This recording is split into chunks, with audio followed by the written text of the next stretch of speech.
Bonjour à tous et bienvenue à ce webinaire organisé dans le cadre du Salon Go de la création reprise d'entreprise. Nous allons aborder aujourd'hui un sujet tout à fait essentiel pour les créateurs d'entreprises, à savoir la franchise. En effet, la franchise est un concept particulièrement intéressant pour tous ceux qui envisagent de se lancer dans l'entrepreneuriat. Nous allons découvrir tout cela ensemble grâce à l'intervention de Madame Moins de la Fédération française de la franchise qui est avec nous et que je remercie vivement. Nous vous invitons à poser vos questions via le chat qui est à votre disposition et nous traiterons bien sûr vos questions à la fin de cette présentation. Je précise également que cette visioconférence est enregistrée et que vous pourrez la retrouver très prochainement sur YouTube. Je vais maintenant laisser la parole à Madame Moins. C'est à vous. Merci beaucoup, Madame Stark. Merci pour votre invitation et bonjour à tous les participants et participantes. Je suis donc Rosemarie Moins, je suis responsable de l'animation et de la promotion au sein de la Fédération française de la franchise. Fédération française de la franchise, c'est une fédération professionnelle qui défend le modèle de la franchise dans son ensemble et toutes ses spécificités dont on va en évoquer certaines tout de suite. Nous sommes une fédération qui existe depuis 1971. Et nous regroupons un certain nombre de réseaux qui sont donc des enseignes. Nous avons à peu près 185 enseignes qui sont adhérentes et membres de la fédération. Alors aujourd'hui, c'est 45 minutes pour tout comprendre à la franchise. C'est peut-être un peu ambitieux, mais on va essayer de tenir le pari malgré tout. Alors, on est dans le cadre d'un salon de la création et de la reprise d'entreprise. Et je vous demanderai de prendre en compte quelques éléments avant de vous lancer en franchise. C'est le slide qui arrive et de réfléchir à certains points parce que la franchise, c'est de la création d'entreprise. Donc, première réflexion à avoir, c'est de se dire que si j'entreprends en franchise, je suis avant tout entrepreneur. Avec tout ce que ça comporte et tout ce que ça veut dire. Donc, il y a des conséquences personnelles et financières à prendre en compte. Vous allez emmener votre famille dans le projet puisqu'il s'agit souvent d'un projet familial. C'est souvent une reconversion, c'est une deuxième vie professionnelle qui s'ouvre et c'est important que toute la famille soit derrière vous pour vous soutenir dans ce nouveau challenge. On parle aussi parfois de changement de région, donc il y a une mobilité géographique parfois qu'il faut prendre en compte. Est-ce que justement la famille, elle est bien consciente de ce changement-là qui peut être radical, surtout si on a des enfants. Il faut savoir aussi qu'on va y mettre de l'argent dans cette affaire, dans ce nouveau projet.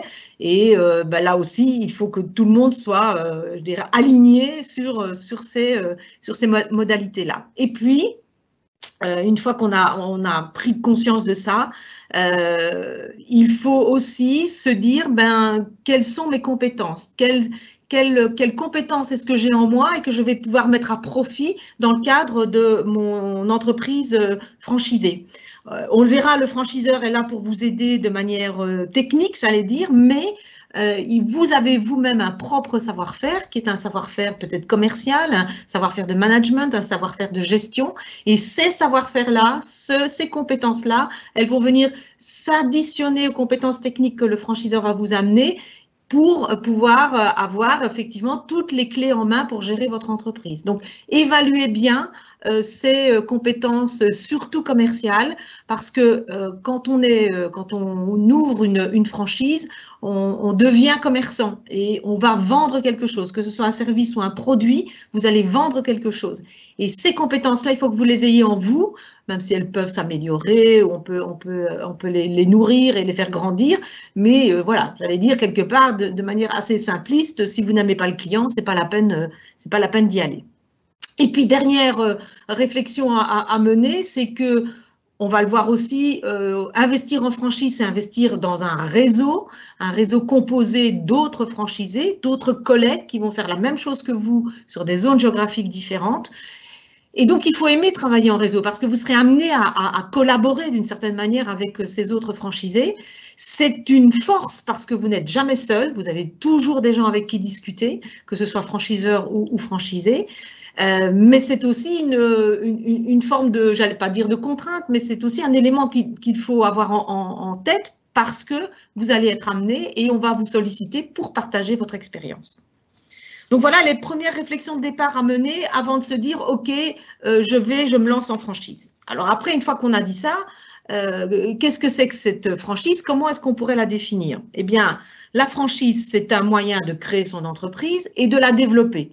Alors, celui qui crée l'entreprise, le créateur d'entreprise, c'est le franchisé. Donc, c'est celui qui va voilà, se dire aujourd'hui, je crée ma boîte. Et celui qui veut développer son entreprise, d'une certaine manière, c'est le franchiseur. C'est-à-dire que lui a déjà une entreprise existante et il se dit comment je peux la développer ailleurs.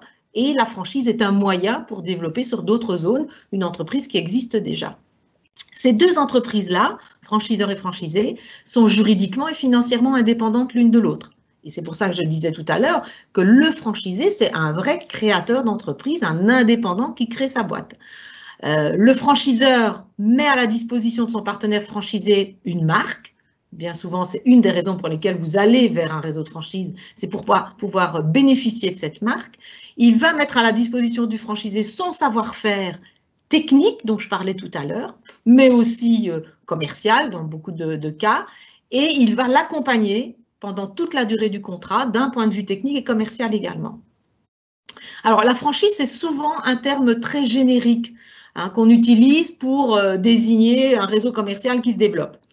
Mais au sens strict du terme, la franchise doit comporter 3 éléments qui sont la marque, comme je viens de le dire, le savoir-faire et l'accompagnement. Et si on ne retrouve pas ces 3 éléments qui sont inscrits dans le contrat, il ne s'agit pas au sens juridique du terme de franchise. Il peut s'agir d'un autre système de développement d'entreprise, comme la licence de marque, la concession ou le partenariat de manière générale, mais ça ne sera pas, juridiquement parlant, la franchise. Donc faites attention, quand vous parlez de franchise, il faut que ce soit vraiment, que ça comporte vraiment ces 3 éléments-là pour qu'on puisse le qualifier de franchise. Bien, donc on sait ce que c'est de manière générale, ce qu'on entend par franchise. Maintenant, qu'est-ce qu'on va analyser? Qu'est-ce qu'il faut analyser pour faire son choix, finalement, après du meilleur franchiseur pour soi?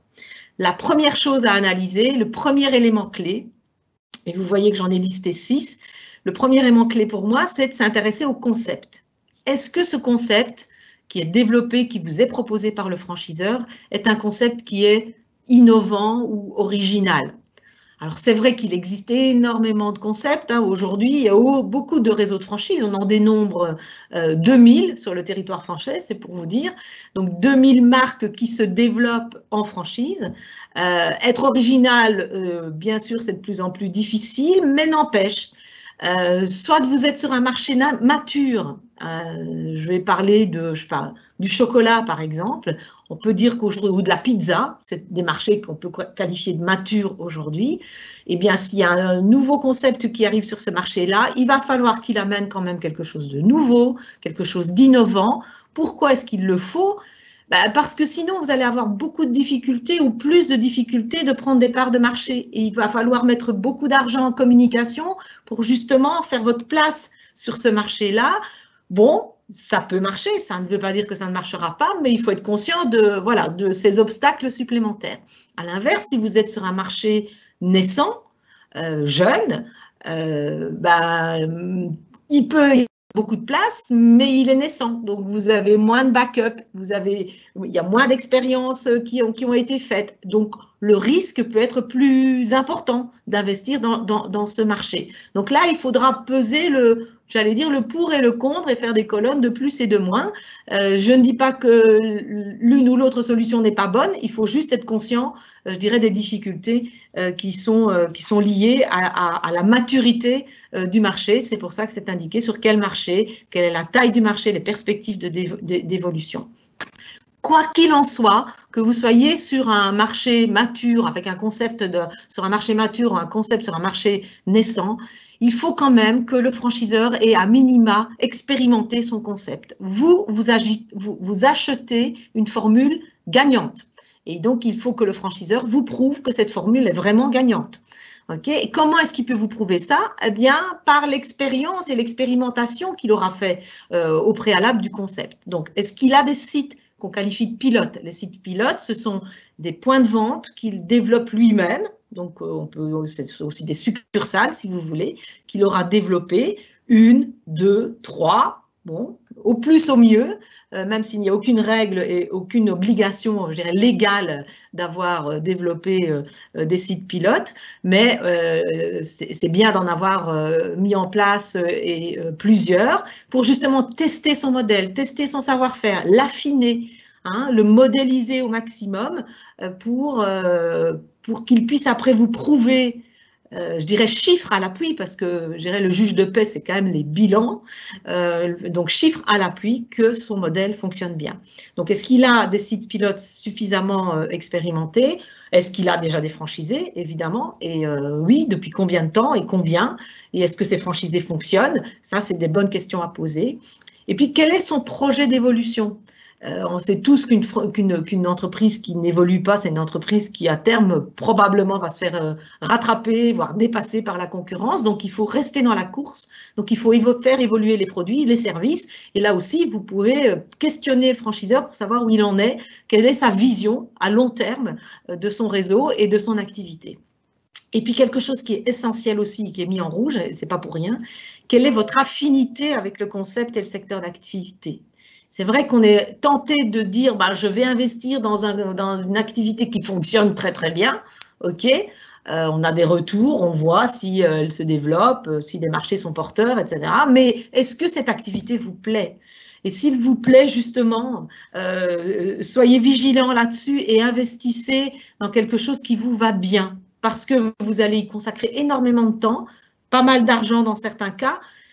Et si ça ne vous plaît pas, ben vous allez le faire, oui, vous allez le faire pendant 1 an, 2 ans, et puis ça va vous lasser, et puis vous n'allez pas y mettre toute l'énergie nécessaire, et forcément, quelque part, ça va avoir un impact sur la performance de votre entreprise, et ce serait vraiment dommage que vous en arriviez au bout de 3 ans, 4 ans, à dire, en fait, ça m'ennuie profondément ce que je fais, et c'est pas du tout ça que j'aurais envie de faire, et puis je dirais, ça ne va pas faire les affaires, ni vos affaires, ni celles du franchiseur.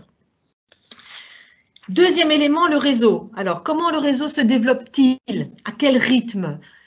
Là non plus, je n'ai pas de règles, si vous voulez, ou de rythme à vous donner. Je ne peux pas vous dire « Ah, attention, si le réseau ne se développe pas à plus de 10 points de vente par an, ce n'est pas bon signe. » Ou si, au contraire, il se développe à un rythme trop important, ce n'est pas bon signe non plus.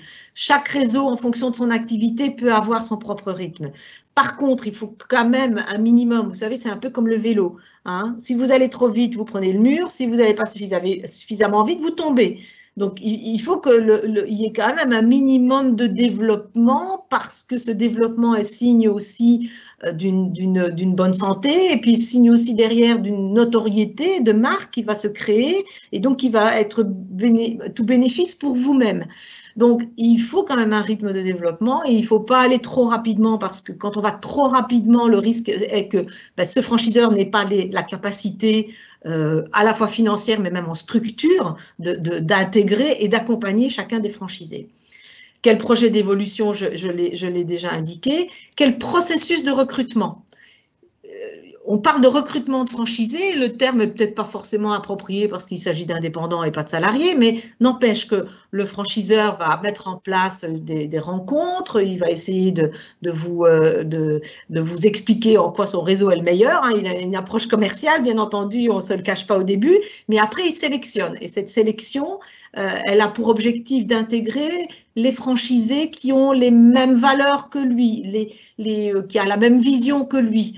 Et donc, c'est plutôt bon signe d'avoir un franchiseur qui, en face, vous dira, bah, écoutez, on va se voir 1 fois, 2 fois, 3 fois, vous allez voir telle personne dans le réseau, et puis telle autre personne. Et puis, au bout du compte, si on est toujours d'accord l'un avec l'autre, et que vous avez bien pris connaissance du réseau, de sa manière de fonctionner, on va pouvoir avancer. Donc ça, c'est important. Ne croyez pas que c'est pour vous faire lanterner ou que, voilà, et que les gens sont trop intrusifs, parce que parfois on vous pose plein de questions sur votre projet et vous dites mais de quoi il se mêle, mais non, c'est trop important pour le franchiseur et c'est très important pour vous aussi que toutes les cartes soient sur la table et qu'on soit en phase ensemble pour créer cette nouvelle entreprise et que le partenariat se fasse correctement. Donc souvent ils vont vous proposer de faire des stages de découverte, c'est important aussi de les faire, et si on ne vous les propose pas, demandez-les. Le stage de découverte, ça a pour objectif de vous faire connaître l'activité de l'intérieur. Parce que parfois, on en a une idée assez jolie de l'extérieur, tout simplement parce qu'on a tellement envie qu'on ne veut pas voir la face cachée de l'activité, mais c'est important de la comprendre de l'intérieur et de voir quels sont les côtés un peu pesants, parce qu'il y en a dans toute activité, bien entendu, et d'en être conscient. Et donc, les stages de découverte où vous allez passer toute une journée de 8 h du matin à 8 h du soir dans une succursale ou chez un franchisé, c'est pour apprendre à voir la face cachée de l'iceberg et qu'on ne soit pas surpris une fois qu'on y est. Et puis, dernier élément, est-ce que le réseau est membre de la FFF? Alors, vous allez dire, je fais mon cocorico. Oui, peut-être, mais pourquoi je vous dis ça? Tout simplement parce que les enseignes qui adhèrent à la FFF sont des enseignes qui ont été auditées par la FFF, puisque nous, on est une fédération quand même relativement sélective, c'est-à-dire que nous aussi, comme vous, quand vous allez rencontrer les franchiseurs, vous allez auditer et lister tous les points qui vous semblent importants. Ben nous, on fait la même chose et on regarde si ce réseau est en phase avec la déontologie de la franchise, s'il applique le code de déontologie de la franchise, qu'il est dans une stratégie de relation gagnant-gagnant avec ses franchisés. On va analyser les contrats, le document d'information précontractuelle dont on va vous parler tout de suite, et on le reçoit, on l'écoute, et puis la commission d'admission décide si ce réseau peut adhérer ou pas à la FFF. Donc c'est un label et c'est une assurance supplémentaire pour vous que le réseau fait bien son métier. Je dirais aussi qu'il y a beaucoup de réseaux qui n'adhèrent pas à la FFF pour des raisons diverses et variées.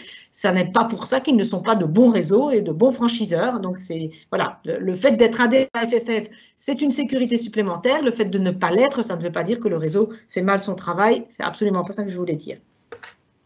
Troisième élément à prendre en compte, bien entendu, le coût d'intégrer ce réseau et la rentabilité derrière que le réseau peut vous promettre. Alors, il y a des coûts qui sont très spécifiques à la franchise. Ça veut dire quoi? Ça veut dire que si vous, demain, vous décidez d'entreprendre tout seul, eh bien, vous n'aurez pas ces coûts-là. Donc, ils sont très particuliers au système. Il y a, le premier coût, c'est le droit d'entrée. Comme vous le voyez indiqué, c'est un droit, un montant qui peut varier entre 0, parce que parfois il n'y en a pas. Ça peut aller jusqu'à 45 000, parfois même 50 000, mais c'est vraiment un maximum. Ce droit-là, ce montant-là, cet argent-là, vous le payez une seule fois à la signature du contrat. Donc, une fois que le contrat est signé, directement, le franchiseur vous facture un droit d'entrée. C'est un montant que vous payez et qui est acquis définitivement au franchiseur. Donc, même si vous quittez le réseau au bout de 2 ans, ce droit d'entrée restera acquis au franchiseur. Il n'y aura pas de remboursement. Qu'est-ce qui paye le droit d'entrée? Ben, il paye le droit de pouvoir utiliser une marque qui n'est pas à vous et qui est propriété du franchiseur. Donc, ce franchiseur va mettre sa marque à votre disposition et donc le droit d'utiliser la marque. Vous allez payer la formation initiale dans la plupart des cas. On y reviendra, vous allez être formé à ce savoir-faire technique et commercial et donc c'est inclus dans le droit d'entrée. Vous allez disposer dans la plupart des cas d'une zone géographique exclusive. Eh bien, ça couvre cette zone géographique exclusive.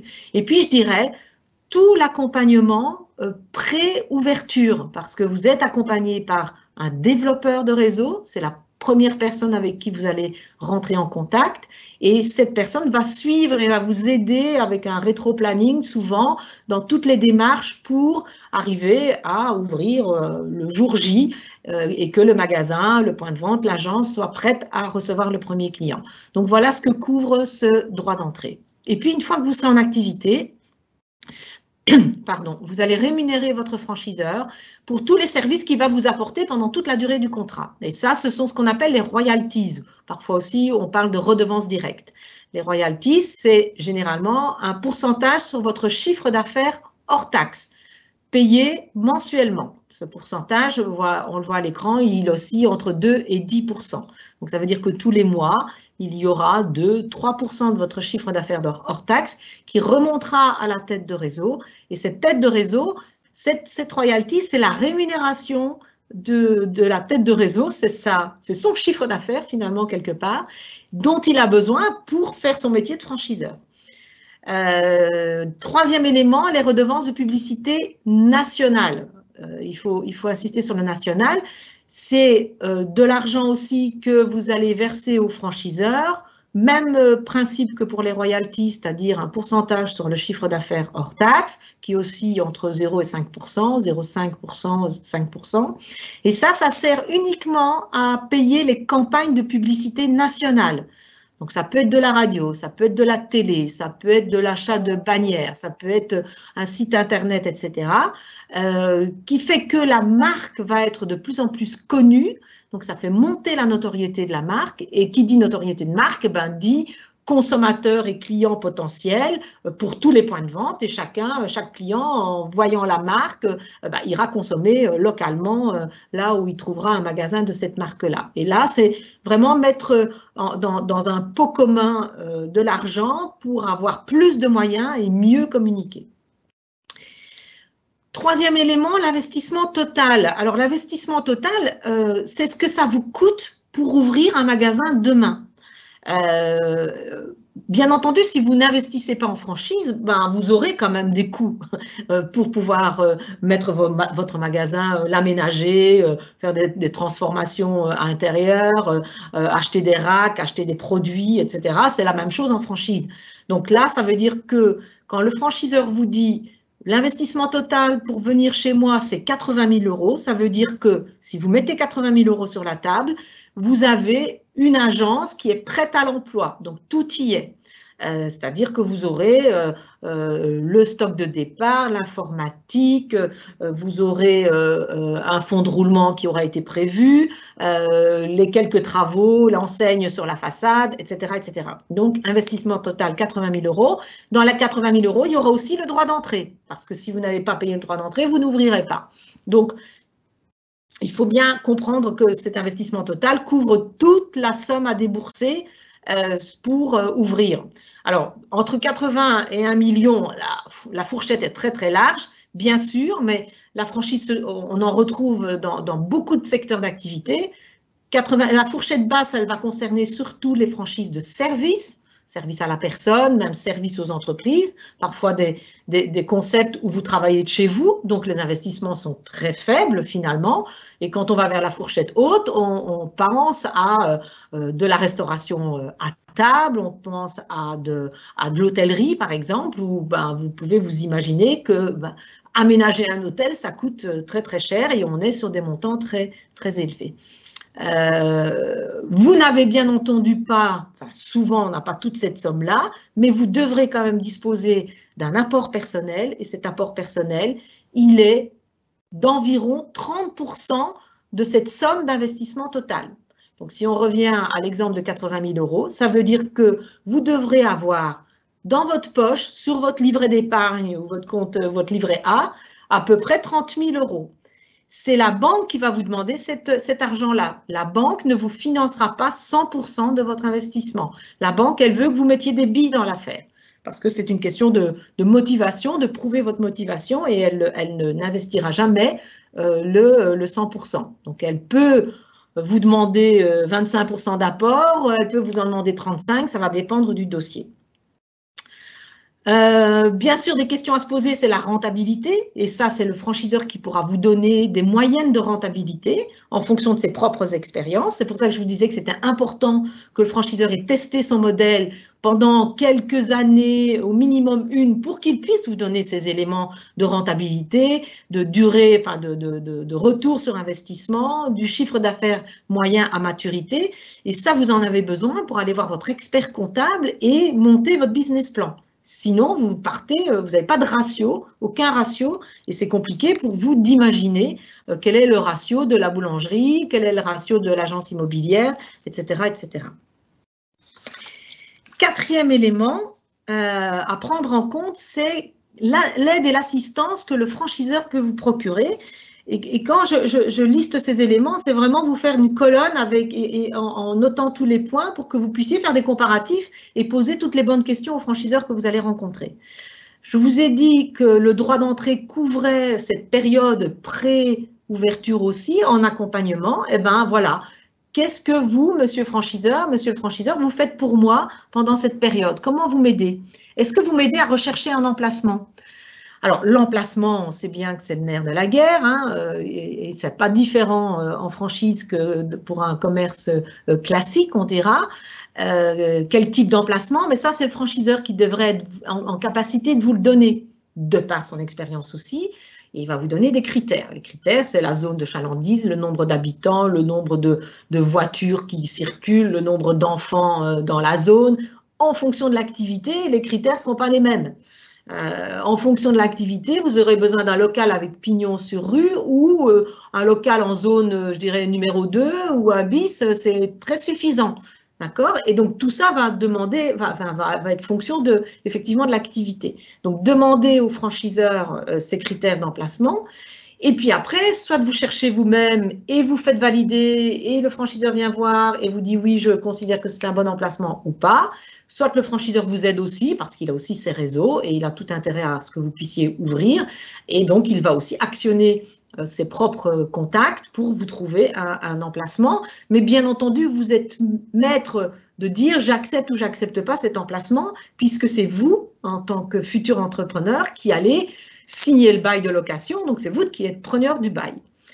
Est-ce qu'il va vous aider à rechercher un financement? Alors, attention, quand on dit recherche de financement, ce n'est pas le franchiseur qui va aller chercher le financement auprès de la banque. C'est votre entreprise, c'est vous qui la créez, c'est à vous à faire les démarches. Mais ce franchiseur peut vous référencer des banquiers avec lesquels ils sont plus ou moins en partenariat, le terme n'est peut-être pas correct, mais en tout cas auprès desquels son réseau est référencé. C'est-à-dire que le banquier connaît le réseau, connaît le modèle économique, connaît le contrat de franchise, connaît le fonctionnement, a mis un saut plutôt positif sur ces éléments-là. Et quand vous allez aller voir votre conseiller local, lui va se référencer au national en disant bah, « Tiens, j'ai une demande de financement pour tel type de réseau, qu'est-ce que vous en pensez, vous, au niveau national ?» Et si le réseau est bien noté, eh bien, le conseiller local sera déjà rassuré sur cet aspect-là et puis prendra votre dossier en considération et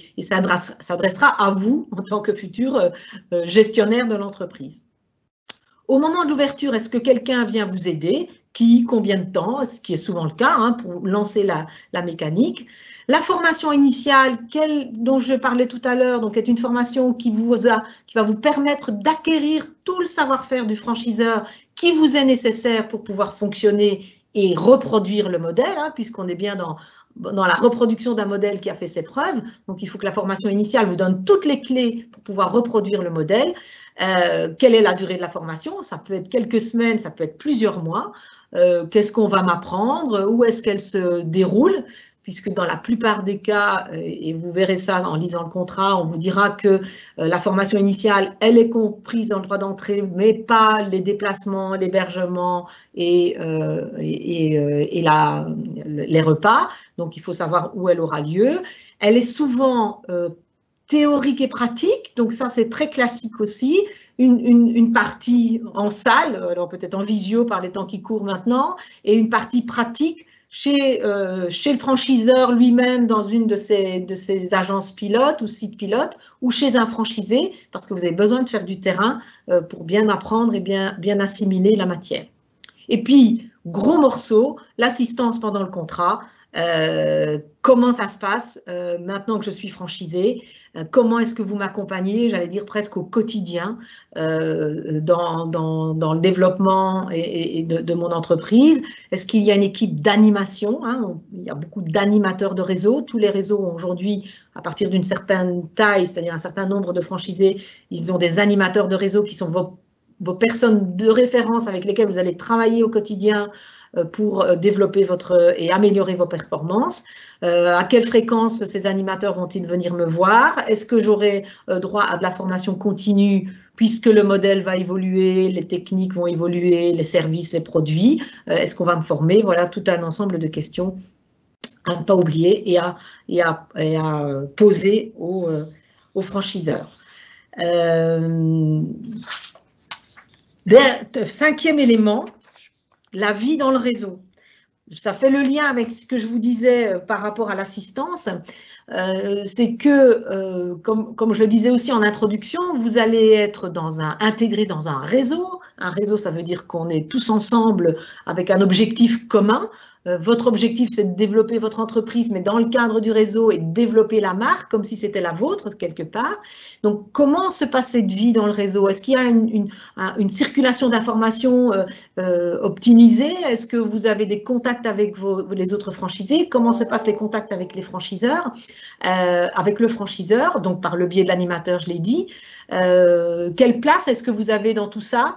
Est-ce qu'on vous consulte régulièrement? Et normalement, c'est le cas. Hein. Vous avez des commissions qui se mettent en place par le franchiseur, mais dans lesquelles vous allez retrouver des franchisés volontaires, parce que ça, c'est sur base du volontariat, j'allais dire, et du bénévolat. Mais je pense notamment à des commissions communication, à des commissions produits, à des commissions informatiques.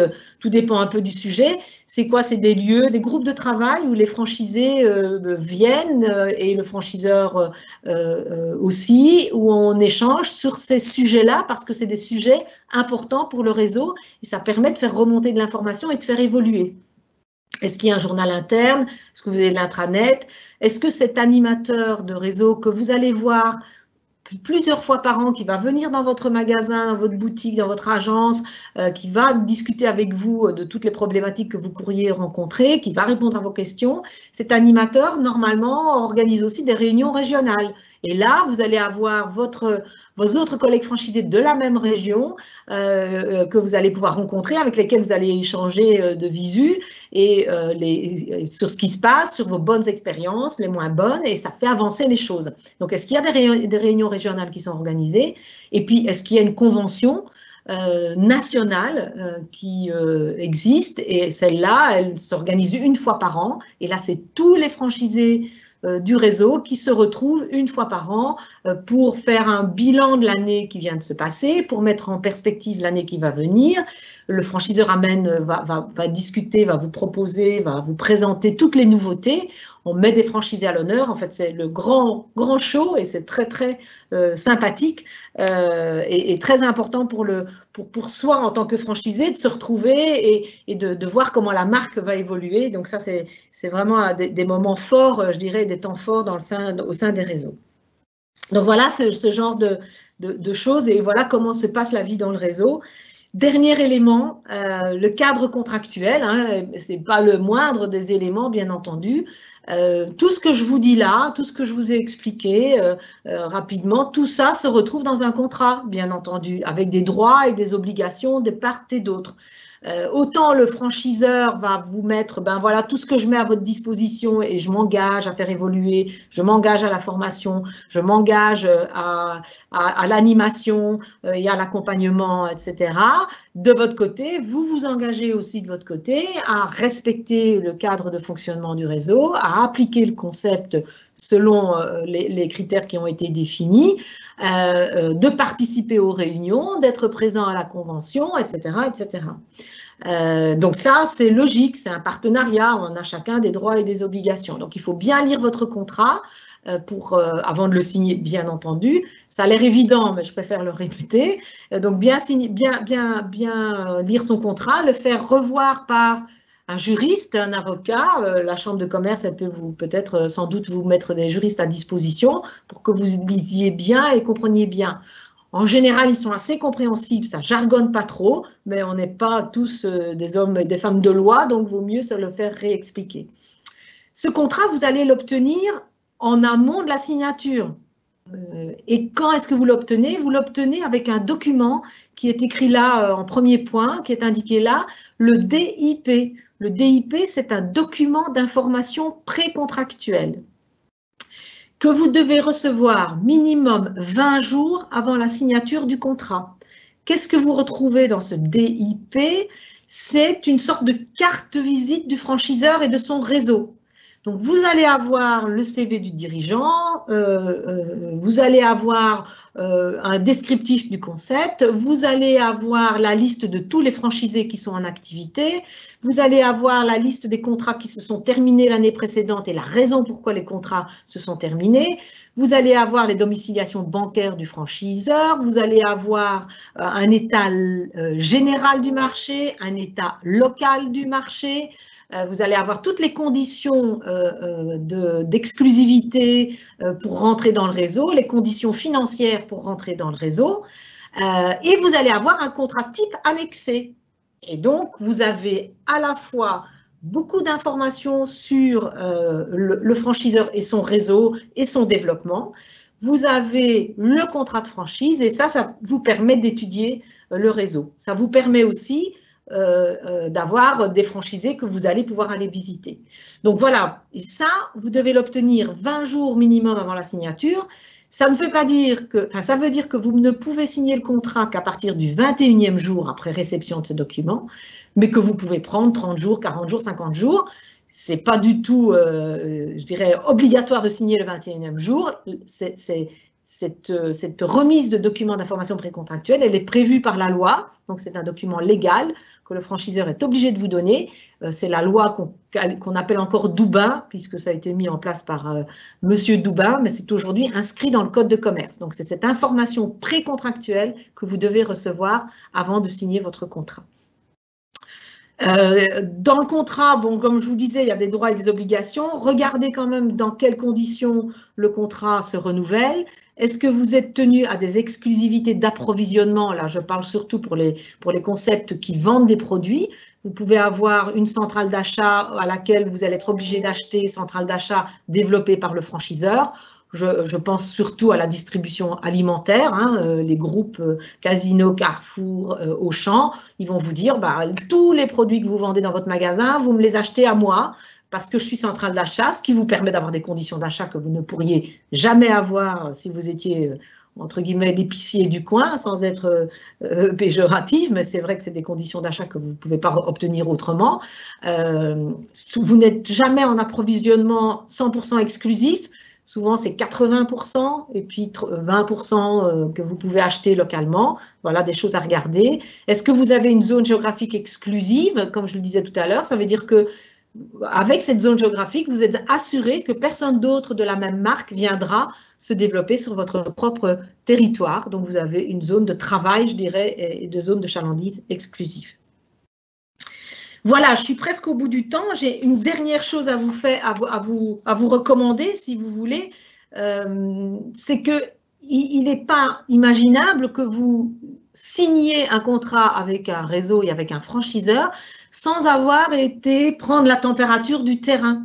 Et la température du terrain, il faut la prendre en allant voir les franchisés du réseau. Dans le DIP, comme je vous le disais, il y a toute la liste des franchisés en activité, en principe. Et donc, vous avez leurs coordonnées et vous pouvez les contacter. Et il faut les contacter, il faut aller les voir. Idéalement, il faut aller les voir. Bon, aujourd'hui, c'est toujours un peu difficile, mais comparez, demandez-leur comment ils vivent leur vie de franchisé, s'ils se sentent bien, ce qui va moins bien, parce que bien sûr, il y a des choses qui sont moins bonnes. Tout n'est pas tout rose, en fait. Forcément, il y a des choses que le franchiseur peut améliorer et normalement, il doit avoir l'humilité de vous dire, oui, je sais que sur ce point-là, je ne suis pas très bon, mais on est en train d'y travailler. Il ne faut pas vous attendre à ce que ce soit miraculeux sur tous les points, hein. C'est normal et logique. Mais allez rencontrer ces franchisés, c'est super important, vous n'aurez pas de mauvaises surprises comme ça. Et puis choisissez un franchiseur avec lequel on partage les mêmes valeurs. S'il vous plaît, si vous avez le choix entre deux réseaux du même secteur d'activité et qu'il y en a un qui vous dit « Ah ben mon droit d'entrée c'est 10 000 € » et l'autre vous dit « Mon droit d'entrée c'est 8 000 €, mais que vous vous sentez nettement mieux, que la conversation, le feeling se passe beaucoup mieux avec celui qui vous demande 10 000 €, mais les 2 000 €, vous les trouverez, quoi, en fait. Je veux dire, c'est pas ça l'important. Sachez que vous allez conclure un partenariat sur la durée quand même, et c'est bien de se sentir bien avec ce réseau et avec ce franchiseur. Voilà, j'ai essayé de dire un maximum dans un minimum de temps. Je suis disponible pour des questions. Alors, je ne sais pas s'il y en a. Je repasse la parole à Madame Stark, à Doriane, si elle peut. Oui. Merci Rosemary pour toutes ces précisions et cette présentation qui est extrêmement complète et très intéressante. Donc effectivement, nous avons une première question qui nous vient de Lucie, qui a un projet de création d'entreprise dans la restauration, mais qui envisage déjà, qui réfléchit déjà à éventuellement devenir franchiseur. Et elle nous demande si selon vous, Rosemary, s'il faut intégrer cette perspective dès la création d'entreprise, est-ce qu'il faut en tenir compte immédiatement ou est-ce que cela peut venir dans un second temps? Alors, être franchiseur, effectivement, c'est une autre paire de manches, si je peux dire.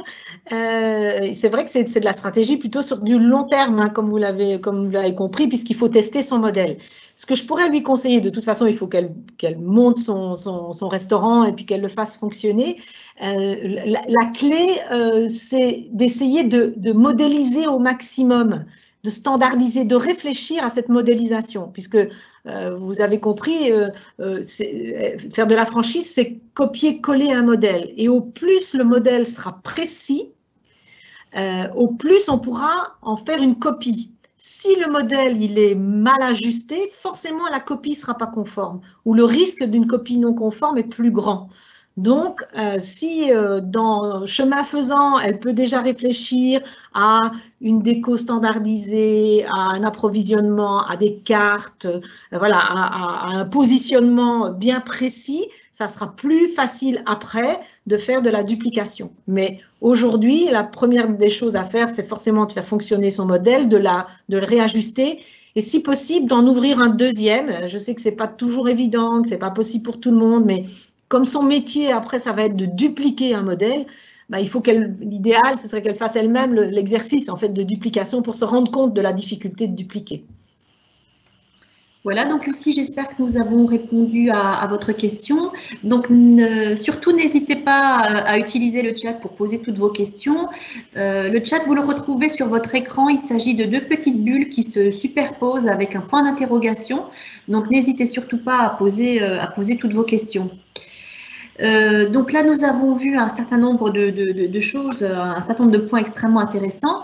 Rosemary, est-ce que vous pourriez nous préciser pour quelqu'un qui a un projet de création d'entreprise, qui s'intéresse à la franchise, mais qui ne sait pas comment et où trouver un franchiseur?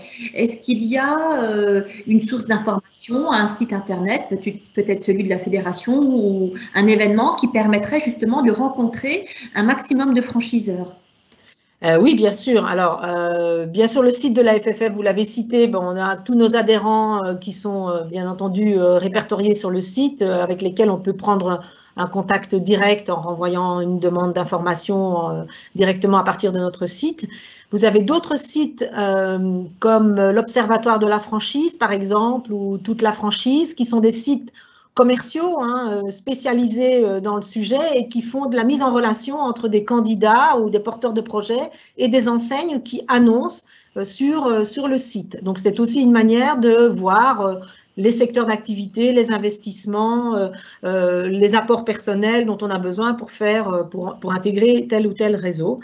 Et puis, il y a un énorme événement dont nous sommes propriétaires et que nous organisons chaque année, qui est Franchise Expo Paris. Alors, chaque année n'est plus vrai, hein, depuis cette année horribilus de 2020, où notre salon de la franchise, qui a lieu en principe tous les ans au mois de mars, n'a pas pu avoir lieu cette année. Et il est reporté à septembre de l'année prochaine, donc du 25 au 28 septembre. Et là, c'est vraiment, donc ça se déroule Porte de Versailles à Paris. Et traditionnellement, il y a plus de 400 enseignes différentes qui viennent exposer et c'est le lieu pour rencontrer les franchiseurs. C'est le plus gros salon européen de la franchise. Donc, pour les personnes qui ne sont pas trop pressées, il y a ce salon qui arrivera l'année prochaine. On croise les doigts. Et puis sinon, il y a les sites, voilà, les sites que je viens de citer. Mais les franchiseurs sont très actifs et proposent propose beaucoup de webinaires pour les rencontrer, pour poser des questions. Ils font des réunions d'information virtuelles. Et tout ça, vous les aurez sur le site internet. Ou si vous allez sur LinkedIn et que vous tapez #franchise, vous allez retrouver aussi pas mal d'informations. Ok, très bien. Mais écoutez, merci. Donc voilà déjà une date à noter en rouge dans nos agendas. Donc septembre 2021, le salon de la franchise qui effectivement n'a malheureusement pas pu être organisé cette année, mais qui est un événement majeur dans l'entrepreneuriat en France et comme vous l'avez dit, Rosemary, en Europe. On a évoqué un certain nombre de secteurs d'activité. Est-ce qu'on retrouve le concept en franchise dans tous les secteurs d'activité ou est-ce qu'on a certains secteurs d'activité qui ne sont pas représentés en franchise? Est-ce que tous les secteurs d'activité sont concernés par ce concept? J'aurais tendance à dire que tous les secteurs d'activité, je mentirais quand même un peu, mais quand on est au salon, par exemple, on a quelque chose comme 85-90 secteurs d'activité différents représentés au salon. Donc, ça donne quand même déjà une idée de l'amplitude du choix que vous pouvez avoir. Là où on retrouve peu, alors il y a tous les métiers de l'artisanat en tant que tel. Parfois, c'est un petit peu plus compliqué de se dupliquer soi-même parce que l'artisan qui travaille avec les mains, c'est difficile de dupliquer un modèle parce qu'il a son savoir-faire dans les mains, donc c'est pas toujours évident. Ceci dit, on retrouve dans le monde du bâtiment des choses assez intéressantes dans la modélisation. Le luxe, par exemple, c'est un secteur qui ne s'acoquine pas très bien avec la franchise parce que les marques de luxe veulent garder la main complète sur la manière dont cette marque est véhiculée et distribuée. Et donc, il se développe ce qu'on dit en propre, c'est-à-dire que toutes les boutiques Hermès appartiennent à la marque Hermès, si vous voulez. Donc voilà, mais sinon, oui, quand même, 90 secteurs d'activité, c'est quand même très, très large, quoi. Très bien, écoutez, merci beaucoup Rosemary pour cette intervention. Nous arrivons au terme de ce webinaire et nous vous remercions pour votre participation active. Je rappelle que vous pourrez retrouver cette visioconférence d'ici, je pense, la fin de journée. Vous pourrez la retrouver sur YouTube, elle sera accessible et vous pourrez donc réécouter tous les conseils et recommandations qui viennent de vous être apportés. Je précise également que le Salon Go n'est pas fini et que vous pouvez encore assister à de très nombreuses visioconférences. Vous en avez une qui démarre d'ici quelques minutes sur la protection de la marque avec l'INPI, donc n'hésitez pas si le sujet vous intéresse à y participer. Le programme du salon est toujours disponible sur salon-go.fr. Et je rappelle également que la Fédération française de la franchise, la CCI et la CMA sont à vos côtés pour aller plus loin dans votre projet. Voilà, donc il nous reste à vous souhaiter une excellente continuité dans votre projet et je vous dis à très bientôt. Au revoir. Merci. Au revoir. Au revoir, merci beaucoup.